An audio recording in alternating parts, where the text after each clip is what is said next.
question I had was, you talk about how you can't feel, or you can't attract slender when you feel fat, you can't attract prosperity when you feel poor.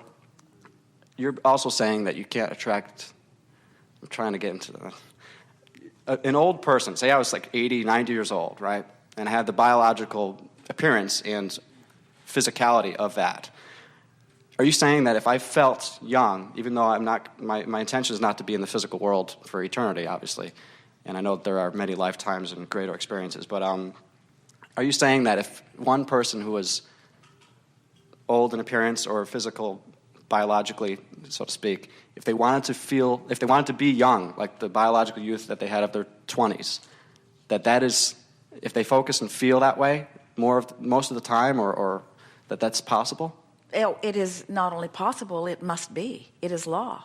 How in tune does one need to be in order for that to be the case? Because the reason why I asked that is... It's not as far-fetched as you think, because all it would require is caring more about how you feel than about the thoughts that you'd already trained yourself to think. And what it would require is caring so much about the way you feel that you choose your thoughts based upon how they feel rather than based upon what's common, which would make you uncommon, maybe even unpopular, maybe even misunderstood. Most people would maybe even think that you were a little nuts.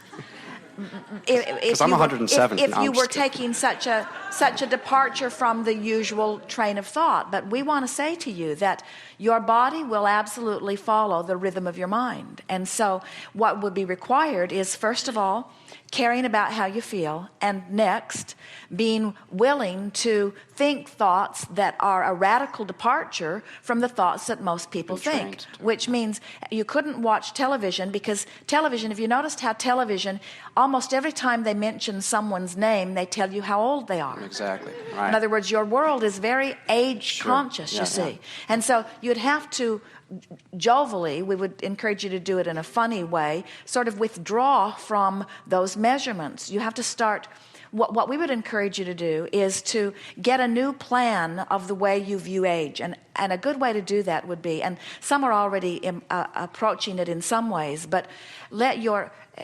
Esther always, and Jerry, they play with the idea of, well, that's so many years in dog years, or that's so many years. In other words, they play with all of these different years because they are wanting to sort of shake up their perspective of time. And so there could be the actual chronological years that you've lived, or there could be the chronological years that you've claimed.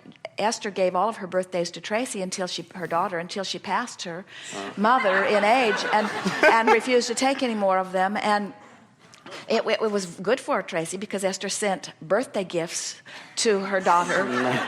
Giving her the birthday was, she really did give her birthdays. But Esther lied about her age for so many years that one day she heard her younger sister pronounce her age, and now her younger sister is older than Esther thought she was. Esther had completely lost track of her own relationship with her own age.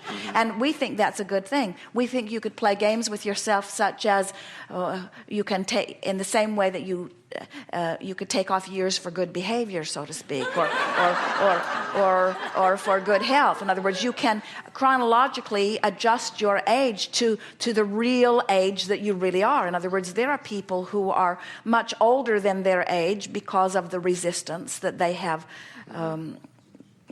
formatted, and there are people who are much younger than their age. So we would encourage you every year to reevaluate how old you want to be, and then we would, if we were standing in your shoes, adjust our thinking to that age. And it's going to change for you, because when you are younger, you want to be older, and when you are older, you want to be younger. And we want you to make peace with the age that you are. So if we were in any of your physical shoes, we would pick the most comfortable age, the age when you felt most secure, the age when you feel most of your personal autonomy, the age when you are feeling your most vital and your most active and your most resilient. We would pick that age, and then we would demand of ourselves vibrational compliance with that feeling. And your body will maintain that indefinitely. If so desired. Because one of the reasons why I asked this question, because I think I believe that deeply, but I'm also into Eastern philosophy, and I read about the mystics and the sages and stuff who are supposedly have reached that divine communion with Creator, so to speak, and they seem like they're old people. And so, like, and they talk about like how it's, you know, there's yoga techniques that supposedly, you know, can rejuvenate the body. Is it because they've kind of transcended caring about the physical that they don't care?